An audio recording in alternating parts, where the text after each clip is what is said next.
एक बार की बात है, किसी बड़े राज्य में एक राजा और रानी साथ रहते थे। उसके राज्य में प्रजा बहुत ही खुश रहा करता था।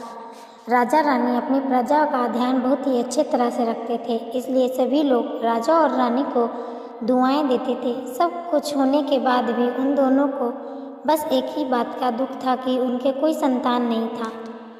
रानी की पूजा सूर्य देव की करती थी। उसे पूरा विश्वास था कि सूर्य देव की कृपा से उसे संतान की प्राप्ति अवश्य होगी।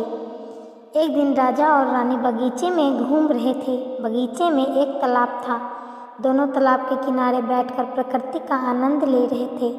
तभी वहाँ एक मेंढक आया और उसने कहा कि रानी बहुत ही जल्द सूरज देवता की कृपा से एक पुत्री की प्राप्ति होगी।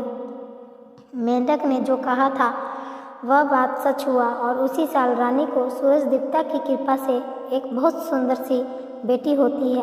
रानी को सूरज देवता के आशीर्वाद से बेटी प्राप्त हुई थी, इसलिए उसका नाम सनशाइन रख दिया था। राजा ने उसके पैदा होने पर बहुत बड़ा उत्सव रखा था। उसने सभी को बुलाया, लेकिन गलती से काली परी को बुलाना भूल गया था। जब सभी राजकुमार को आशीर्वाद दे रहे थे, तब काली परी आ गई और उसने गुस्से से राजा को श्राप दिया, जब तुम्हारी बेटी 15 वर्ष की हो जाएगी तब एक चरखे की कील चुभने से उसकी मौत हो जाएगी। इतना बोलकर वह गायब हो जाती है। राजा और रानी दोनों बहुत ही दुखी होते हैं। उनको दुखी देखकर सफ़ेद परी उसे सलाह देती है कि चिंता मत करो, मैं इस श्राप को रोक तो नहीं सकती, परंतु इसे मैं कम जरूर कर सकती हूँ। सफ़ेद परी ने कहा कि कील चुभने से यह 100 साल के लिए सो जाएगी और प्रजा भी इसके साथ सो जाएंगे, लेकिन जब कोई सुंदर राजकुमार इसे चूमेगा तो इसके साथ साथ सभी आप जाग जाएंगे। इतना बोलकर परी गायब हो जाती है। धीरे धीरे समय बीतता जाता है।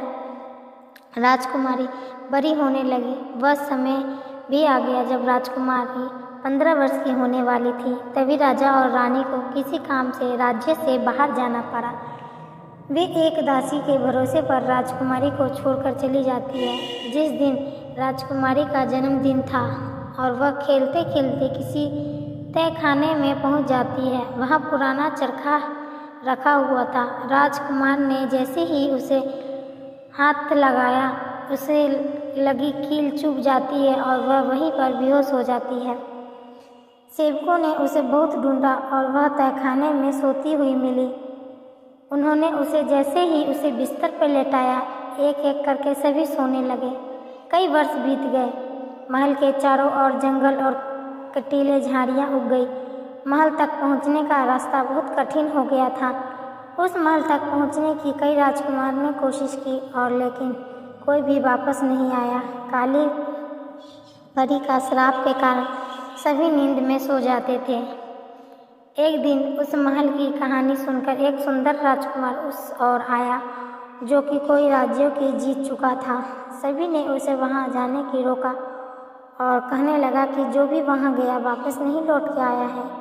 लेकिन राजकुमार ने किसी की भी बात नहीं सुनी और महल की ओर चला गया। जैसे ही वह महल के पास पहुंचा, अपने आप ही झाड़ियाँ दूर हो गई और वह सीधा राजकुमारी के कमरे में चला गया। मार्ग में उसे सभी सोते हुए मिले। राजकुमारी को देखकर वह मानो तो सुंदरता में खो गया। उसने खुद को संभालते हुए जैसे ही उसे चूमा, वैसे ही काली परी का श्राप टूट जाता है और उसने साथ ही सभी नींद में जाग जाते हैं। सभी दोनों को देखकर बहुत खुश हुए और दोनों की शादी करवा देते हैं। वीडियो अच्छा लगा हो तो वीडियो को लाइक, शेयर और सब्सक्राइब जरूर करें।